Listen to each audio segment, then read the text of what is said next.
ഡൽഹിയിൽ ചെങ്കോട്ടയ്ക്ക് സമീപമുണ്ടായ വൻ സ്ഫോടനത്തിൽ അന്വേഷണം പുരോഗമിക്കുന്നു. NIA, NSG, ഡൽഹി പോലീസിന്റെ പ്രത്യേക വിഭാഗം, JK പോലീസ് ഉൾപ്പെടെയുള്ളവർ സംയുക്തമായി ചേർന്നാണ് അന്വേഷണം നടത്തുന്നത്. അന്വേഷണവുമായി ബന്ധപ്പെട്ട് ഫരീദാബാദ് സ്ഫോടന വസ്തു കേസിൽ അറസ്റ്റിലായ ഡോക്ടർമാരെ ചോദ്യം ചെയ്യുന്നുവെന്നാണ് വിവരം. സ്ഫോടനത്തിന് കാരണമായ കാറിന്റെ കൂടുതൽ വിശദാംശങ്ങളെപ്പറ്റി സംഘം അന്വേഷിക്കും. സംഭവസ്ഥലത്തു നിന്നും ലഭിച്ച വസ്തുക്കൾ വിശദമായ പരിശോധനയ്ക്ക് വിധേയമാക്കി. സ്ഫോടനത്തിന്റെ സ്വഭാവം സംബന്ധിച്ച് ഉടൻ വ്യക്തത നൽകാൻ കഴിയുമെന്ന് ഡൽഹി പോലീസ് വൃത്തങ്ങൾ അറിയിച്ചു. ഇന്ന് കേന്ദ്രമന്ത്രി അമിത്ഷായുടെ നേതൃത്വത്തിൽ ഉന്നതതല യോഗം ചേരും. അന്വേഷണ ഏജൻസികളുടെയും സുരക്ഷാ സേനകളുടെയും തലവന്മാർ യോഗത്തിൽ പങ്കെടുക്കും. സ്ഥിരീകരിച്ച കണക്കുകൾ പ്രകാരം സ്ഫോടനത്തിൽ 8 പേർ മരിക്കുകയും 30ഓളം പേർക്ക് പരിക്കേൽക്കുകയും ചെയ്തു.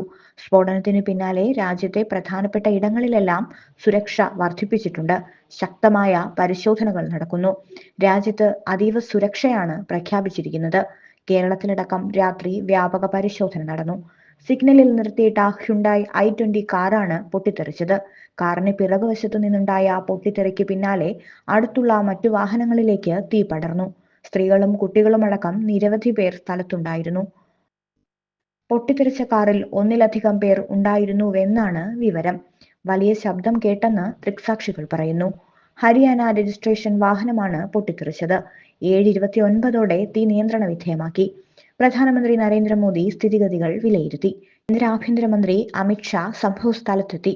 അടിയന്തര അന്വേഷണത്തിൽ അമിത്ഷാ ഉത്തരവിട്ടു. പൊട്ടിത്തെറിച്ച i20 കാറിനെ ചുറ്റിപ്പറ്റിയാണ് അന്വേഷണം. കാർ പലതവണ കൈമറിഞ്ഞുവെന്നാണ് സൂചന. സ്ഫോടനത്തിന് പിന്നാലെ രാജ്യത്തെ പ്രധാന നഗരങ്ങളിലെല്ലാം സുരക്ഷ ശക്തമാക്കി. പാകിസ്ഥാൻ, ബംഗ്ലാദേശ് അതിർത്തികളിൽ ജാഗ്രതാ നിർദ്ദേശം നൽകി. ഉത്തരേന്ത്യൻ സംസ്ഥാനങ്ങളിലെ വിനോദസഞ്ചാര കേന്ദ്രങ്ങളിലും ആരാധനാലയങ്ങളിലും സുരക്ഷ വർദ്ധിപ്പിച്ചിട്ടുണ്ട്.